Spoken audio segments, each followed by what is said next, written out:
Bapa di surga yang bertahta di dalam kerajaan surga. Bersyukur kami Tuhan pada saat ini oleh karena kasih dan kemurahan-Mu Tuhan. Kau sudah menyertai, Kau sudah memberkati kami Tuhan. Terlebih Tuhan, kami boleh ada sampai saat ini Tuhan. Itu bukan karena kekuatan kami, tapi semata-mata oleh karena kasih dan kemurahan-Mu. Engkau senantiasa menyertai kami, dan saatnya Tuhan, pada saat ini Engkau akan memberkati kami dengan kebenaran firman-Mu. Mari Tuhan, sebelum kami mendengar, membaca, menyimak firman-Mu Tuhan, sucikan setiap hati pendengaran kami Tuhan, supaya Tuhan, firman-Mu bagaikan benih yang tumbuh di tanah yang subur, sehingga menghasilkan buah-buah untuk hormat dan kemuliaan nama Tuhan. Terima kasih Tuhan Yesus, Engkau memberkati setiap kami yang mendengar Tuhan. Engkau buka pendengaran kami, telinga, mata hati kami, supaya Tuhan firman-Mu sungguh-sungguh boleh tertanam dalam setiap hati kami masing-masing. Berkati hamba-Mu Tuhan yang sebentar akan menjadi saluran berkat menyampaikan firman-Mu. Sucikan dan kuduskan, sehingga firman-Mu sungguh-sungguh atas oleh karena Engkau sendiri yang berbicara di tengah-tengah kami. Terima kasih Tuhan, terpujilah nama-Mu. Kami siap Tuhan mendengar firman Tuhan. Di dalam nama Tuhan kami Yesus Kristus kami sudah berdoa. Haleluya, amin. Salam. Puji Tuhan, Bapak Ibu Saudara yang dikasihi oleh Tuhan. Pada saat ini patut kita bersyukur karena oleh kemurahan, oleh karena kasih, pemeliharaan dan penyertaan-Nya, kita boleh bersama-sama memuji, menyembah. Terlebih daripada itu Bapak Ibu Saudara, kita boleh mendengar kebenaran firman Tuhan, di mana sebentar lagi Yesus akan berbicara di tengah-tengah kita melalui kebenaran firman-Mu yang saat ini ingin memberikan penyegaran dan pengingat bagi setiap kita Tuhan, Saudara. Puji Tuhan, kita bersyukur walaupun kita menghadapi situasi dan kondisi yang secara manusia tidak menyenangkan, menekan hidup kita, membuat kita menjadi was-was, membuat kita menjadi sepertinya hilang harapan. Tetapi puji Tuhan, jika kita senantiasa bersandar kepada Yesus, kepada kebenaran firman-Nya, saya percaya kita akan dikuatkan. Dan pada saat ini Tuhan ingin mengingatkan kita supaya kita mau belajar terhadap setiap peristiwa dan masalah yang terjadi di lingkungan kita. Kita sadar bahwa saat ini dunia sedang dilanda oleh sebuah wabah yang sangat mengerikan, termasuk juga negara kita Republik Indonesia. Tapi dengan situasi dan kondisi yang demikian, jangan mengurangi rasa cinta kita, rasa percaya kita, iman kita, dan pengiringan kita kepada Tuhan. Mari itu tetap kita tingkatkan, kita jaga iman kita supaya kita tetap punya pengharapan bahwa hanya Yesuslah satu-satunya pengharapan kita yang sanggup menyelamatkan kita. Dan pada saat ini Tuhan ingin mengingatkan pada kita. Tuhan mau mengingatkan supaya kita melihat dan mendengar terhadap setiap peristiwa yang terjadi dalam lingkungan di sekitar kita. Puji Tuhan, kita akan membaca dan membuka di dalam Injil Lukas. Injil Lukas pasal 18 ayat 35 sampai dengan ayat 43, yang di sini judul daripada firman Tuhan, Yesus menyembuhkan seorang buta dekat Yeriko. Saya akan bacakan, mari saudara mengikuti dan saudara silakan menyimak. Waktu Yesus hampir tiba di Yeriko, ada seorang buta yang duduk di pinggir jalan dan mengemis. Waktu orang itu mendengar orang banyak lewat, ia bertanya, "Apa itu?" Kata orang kepadanya, "Yesus orang Nazaret lewat." Lalu ia berseru, "Yesus, anak Daud, kasihanilah aku." Maka mereka yang berjalan di depan menegur dia supaya ia diam.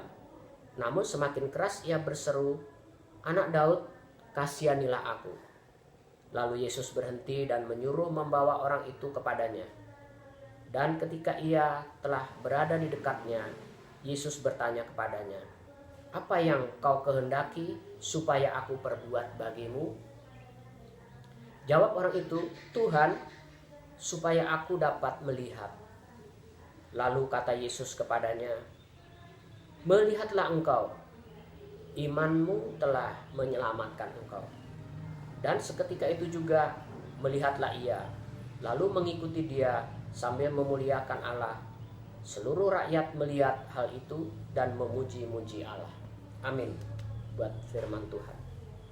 Bapak Ibu Saudara yang dikasihi oleh Tuhan, di sini tentu bagi setiap kita sudah banyak mendengar bagaimana karya Yesus di muka bumi ini, bagaimana perbuatan yang dilakukan oleh Yesus yang senantiasa di dalam pelayanannya, dia senantiasa melakukan hal-hal yang di luar nalar kita, melakukan hal-hal mujizat. Dan tentu bagi setiap saya dan saudara, Tuhan pun akan melakukan mujizat bagi kita. Pada saat ini Tuhan mengingatkan kita melalui Injil Lukas pasal 18 ini tentang bagaimana Yesus menyembuhkan seorang buta dekat Yeriko. Tadi dikatakan bahwa ketika Yesus hampir tiba di Yeriko, ada seorang buta yang duduk di pinggir jalan dan mengemis. Jadi tidak saja orang ini buta, tetapi dia mengemis. Kalau di dalam Injil Markus, Bapak Ibu Saudara, orang buta dan pengemis ini dia bernama Bartimeus. Jadi seorang Bartimeus, yang di samping dia buta, dia juga mengemis. Nah, waktu orang itu mendengar orang banyak lewat, dia bertanya, saudara, karena tentu saja bahwa setiap orang ada keramaian, setiap ada sesuatu yang sifatnya ramai, tentu menarik perhatian. Dan orang ini di dalam pendengarannya dia melihat banyak orang. Lalu dia bertanya kepada orang yang lewat, apa itu?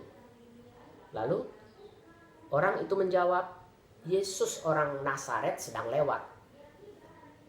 Nah, rupanya dia meresponi, saudara. Apa yang dikatakan oleh orang tersebut, dia langsung meresponi. Dia tahu ya siapa Yesus. Nah, ini jadi perhatian kita, saudara. Sekalipun dia buta, dia pengemis, tetapi dia ternyata tahu siapa Yesus. Oleh sebab itu, pada saat itulah dia berseru, Yesus, anak Daud, kasihanilah aku. Dia punya pengharapan kepada Yesus. Dia tahu ya, Yesus punya belas kasihan. Nah, oleh sebab itu dia berseru kepada Yesus, Yesus, kasihanilah aku. Walaupun pada saat itu orang-orang di sekitar dia menegur dia, ya, mengingatkan dia, mungkin berisik kamu, jangan berisik, jangan bikin ribut. Mungkin kira-kira seperti itu, saudara ya. Tetapi setelah orang tersebut berseru, Yesus, anak Daud, kasihanilah aku, Yesus mendengar, saudara. Yesus mendengar, ya. Lalu Yesus berhenti dan menyuruh membawa orang tersebut berada ke dekatnya. Dia panggil orang itu, suruh mendekat kepada dia. Lalu dia bertanya, apa yang kau kehendaki supaya aku perbuat kepadamu? Supaya aku perbuat bagimu, apa yang harus aku lakukan bagimu? Orang ini langsung menjawab, saudara, Rabuni. Ya, di dalam Injil Markus pasal 10 ayat 46 sampai 52, Bartimeus ini mengatakan, Rabuni, buat aku supaya melihat.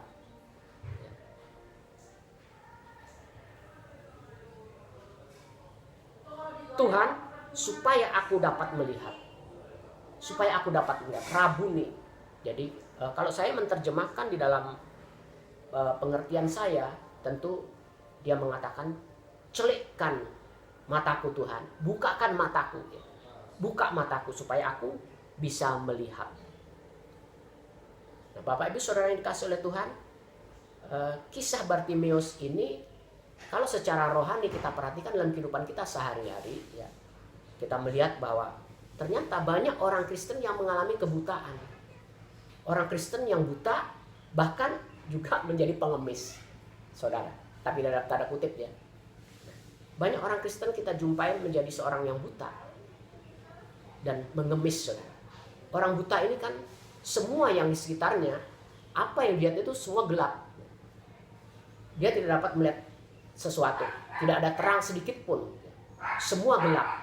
Bahkan dia pun berjalan akan meraba-raba. Dia akan berjalan dengan meraba-raba karena dia tidak lihat situasi kanan kiri, muka belakang. karena semuanya gelap. Nah, orang Kristen yang mengalami kebutaan rohani, dia juga sebenarnya gelap, saudara. Apa yang dihadapinya gelap. Oleh sebab itu dia tidak dapat menerima setiap problem dan masalah. Ya. Setiap kejadian, setiap peristiwa. Ya. Mungkin dia gerusa-gerusu sana sini untuk menyelesaikan. Kenapa, saudara? Karena dia buta, tidak tahu jalan ke kanan dan ke kiri, tidak tahu jalan yang lurus ke depan. Ya. Selalu jalannya meraba-raba. Nah, oleh sebab itu, Bapak Ibu Saudara yang dikasihi oleh Tuhan, ketika kita sadar bahwa kita adalah buta di mata Tuhan, buta hati kita, pikiran kita di mata Tuhan, apa yang harus kita lakukan? Kita harus berseru kepada Tuhan, seperti yang dilakukan oleh Bartimeus. Rabuni, celekkan mataku Tuhan, supaya aku dapat melihat. Supaya apa, saudara? Dengan kita melihat, dengan kita dapat melihat di lingkungan kita dapat melihat melalui pikiran kita dapat melihat dengan pikiran kita, dengan pandangan mata rohani kita akan selalu belajar ya, terhadap apa yang terjadi di sekitar kita. Seperti yang kita alami sekarang ini, ya. Wabah yang menyerang dunia, wabah penyakit yang luar biasa yang menyerang dunia saat ini, saudara. Itu kalau kita mau belajar dan kita melihat dengan pandangan mata rohani, kita tentu sadar bahwa ini sebuah peringatan bagi kita. Ini sebuah peringatan bagi orang percaya. Nah, oleh sebab itu, jangan kita saudara? Jangan kita meraba-raba, ya. Jangan kita pasif ya, dengan setiap peristiwa yang terjadi di sekitar kita. Tetapi mari kita mau melihat ada apakah di balik peristiwa ini. Ya. Peringatan apakah yang sedang Tuhan berikan bagi setiap umatnya ya, melalui peristiwa ini, ya, melalui sakit penyakit, melalui wabah menular ini, saudara. Itu. Jangan kita bertindak seperti Bartimeus ketika dia masih buta. Ketika dia buta, dia tidak dapat melihat ke kanan ke kiri, dan dia hanya bisa apa yang dia lakukan, Bapak Ibu Saudara. Dia hanya bisa meminta, dia hanya bisa minta-minta karena tidak ada lain yang bisa dia lakukan. Orang buta tidak dapat berbuat apa-apa. Orang buta pasif, ya, statis, dia tidak dapat bertindak apa-apa. Nah, orang Kristen yang demikian, orang Kristen yang statis, orang Kristen yang buta mata rohaninya, pikirannya, saudara, tidak dapat berbuat apa-apa, saudara. Dia tidak dapat memberi, ya, kecuali dia hanya menerima. Kenapa, saudara? Karena dia tidak dapat melakukan apa-apa. Ya. Dia tidak dapat berbuat apa-apa. Itulah yang hanya dapat dia lakukan, yaitu dengan menerima. Nah, apakah kita hanya cukup menerima menjadi orang Kristen, saudara? Bukankah firman Tuhan katakan bahwa memberi itu adalah raja? Ya. Raja itu memberi, saudara. Bukan menerima. Kita sebagai umat pilihan Tuhan, seharusnya lah kita menjadi orang yang meresponi setiap masalah. Kita menjadi orang yang sosial, kita menjadi orang yang suka memberi, kita menjadi orang yang suka memberi tumpangan, yang berempati kepada orang lain. Nah, kita sadar bahwa peristiwa yang melanda negeri kita khususnya jangan sampai membutakan, ya, dan membuat kita tetap buta sehingga kita tidak tahu rencana Tuhan. Sebenarnya Tuhan sedang mengingatkan kita. Saya yakin dan percaya bahwa setelah peristiwa ini, setelah malapetaka ini dalam tanda kutip, saya yakin dan percaya tidak akan terjadi pemulihan secara lahiriah. Karena kita tentu akan melihat ada dampak domino, saudara. Efek domino akan terjadi. Tentu akan berdampak kepada ekonomi, masalah ekonomi, saudara. Kita sekarang sudah melihat bagaimana terjadi PHK. Bagaimana orang pengangguran semakin meningkat, orang kehilangan lapangan pekerjaan, orang sudah seolah-olah tidak memiliki pengharapan. Maka saya yakin percaya secara lahiriah, secara fisik tidak akan terjadi perubahan yang lebih baik setelah malapetaka ini, saudara.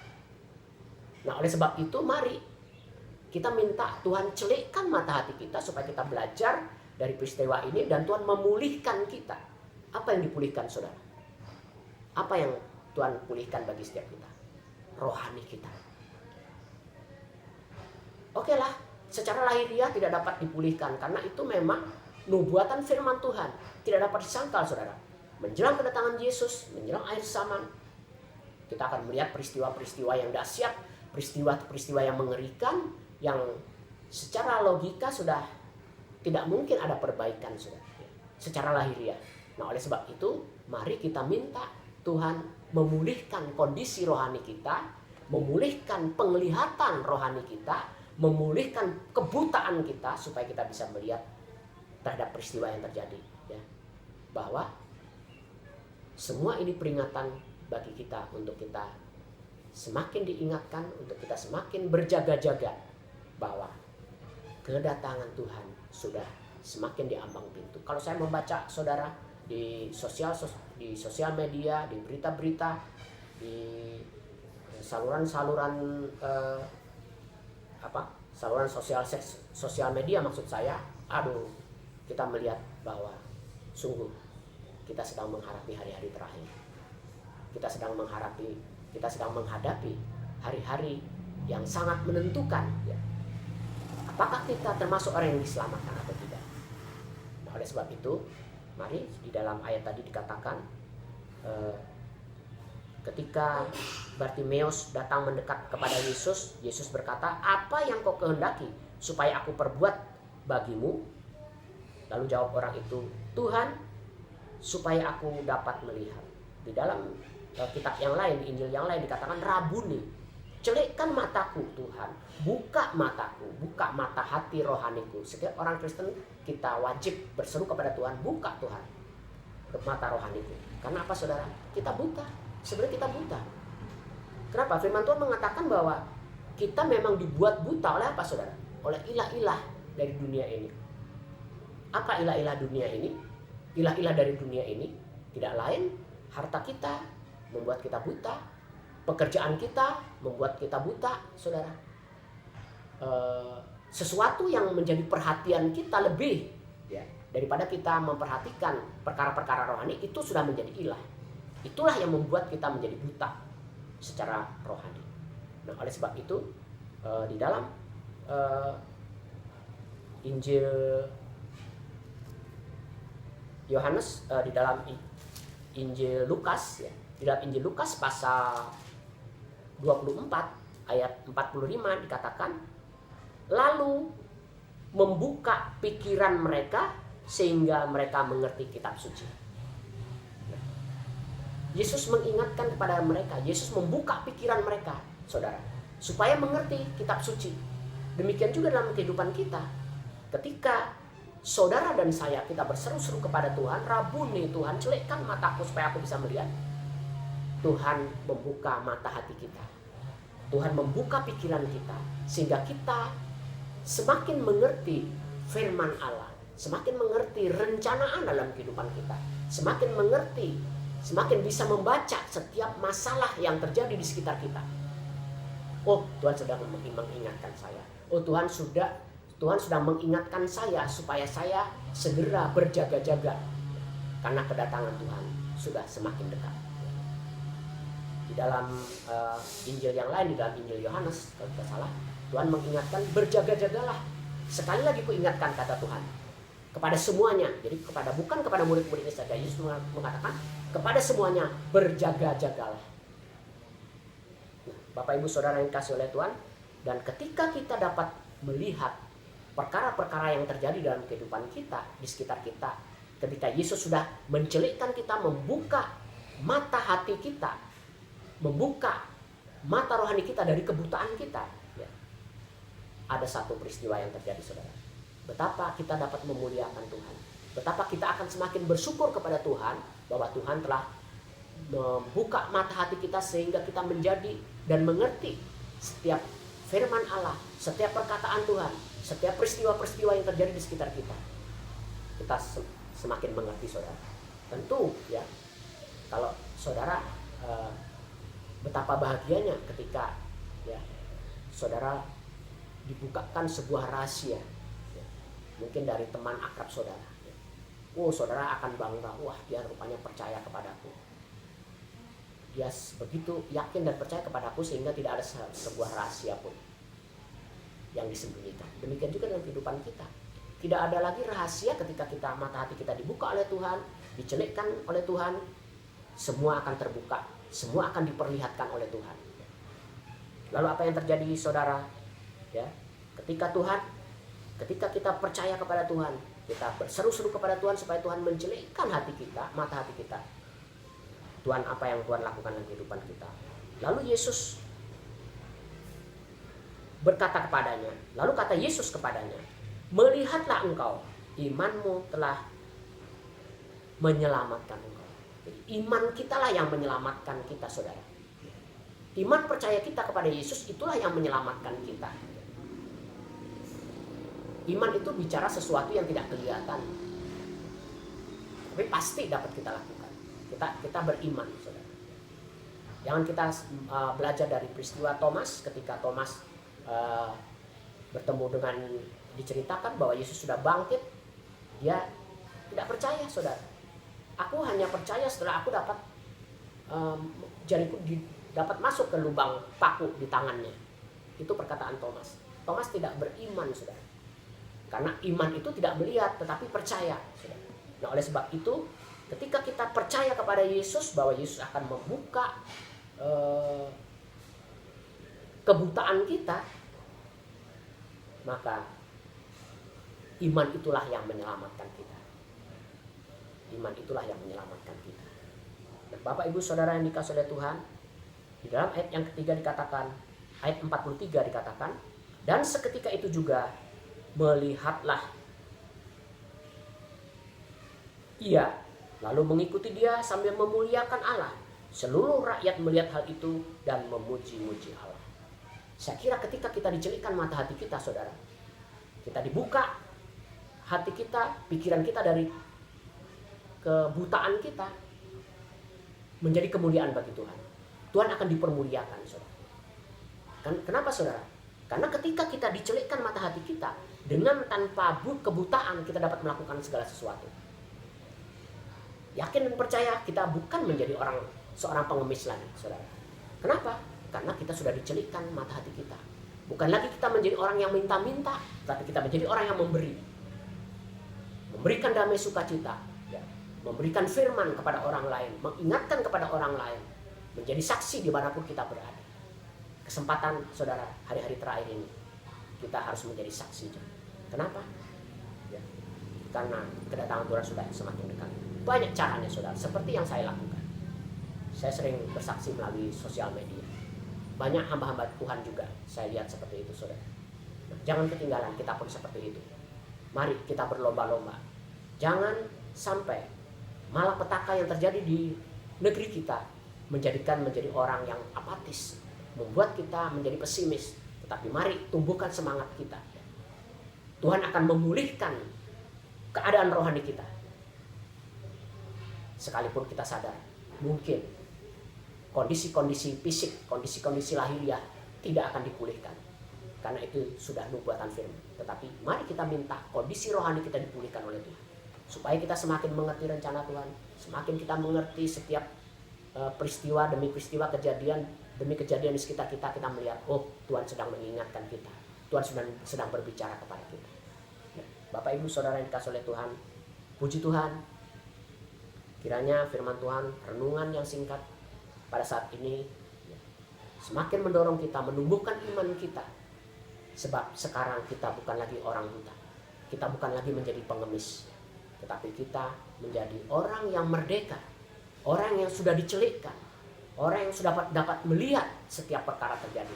Kita semakin melihat setiap mujizat yang terjadi. Saya yakin dan percaya firman Tuhan pada saat ini, mari kita undang Roh Kudus sendiri yang terus berbicara dalam setiap hati kita. Sehingga firman Tuhan menghidupi setiap kehidupan kita. Dan firman Tuhan memberkati setiap kita. Puji Tuhan, demikian firman Tuhan. Amin untuk firman Tuhan. Mari kita berdoa. Bapa, kami mengucap syukur oleh karena kasih dan kemurahan-Mu Tuhan. Engkau sudah mengingatkan kami sudah menegur kami melalui kebenaran firman Tuhan. Ketika Engkau mencelikkan mata Bartimeus yang buta, Engkau sedang berbicara kepada kami. Engkau sedang mau mencelikkan setiap orang yang berseru berharap kepadamu, mencelikkan setiap mata rohani yang buta, mencelikkan setiap pikiran yang buta, supaya kami semua dapat melihat, supaya kami dapat melihat peristiwa demi peristiwa, supaya kami dapat melihat kejadian demi kejadian, supaya kami dapat terus melihat bahwa Engkau berbicara, Engkau sedang berkata-kata melalui setiap peristiwa demi peristiwa bagi kehidupan kami. Terpujilah nama-Mu Tuhan. Tuhan, biar firman-Mu Engkau meteraikan dalam setiap kami Tuhan, bertumbuh, berbuah-buah untuk hormat dan kemuliaan nama Tuhan. Terima kasih. Kami juga pada kesempatan ini berdoa bagi bangsa dan negara kami Tuhan yang saat ini sedang bergotong royong untuk menghadapi masalah yang sedang dihadapi negara kami Tuhan. Engkau memberikan hikmat dan akal budi bagi setiap pemimpin-pemimpin kami Tuhan, supaya mereka dapat menyelesaikan, supaya mereka dapat mengatasi setiap masalah yang sudah terjadi di negara kami Tuhan. Dan kami percaya Tuhan, biarlah mereka menyelesaikan tugasnya, dan kami menyelesaikan tugas kami sebagaimana yang sudah Tuhan bebankan bagi setiap kami Tuhan. Terpujilah nama-Mu Tuhan. Kami percaya Tuhan, Engkau pun kuasa-Mu nyata, dan Engkau pun akan segera mengangkat setiap masalah yang terjadi di negeri kami Tuhan. Terpujilah nama-Mu. Terima kasih. Terima kasih Tuhan. Puji syukur, kemuliaan, kebesaran hanya bagi Bapa di sorga. Biar firman-Mu menjadi berkat bagi setiap kami.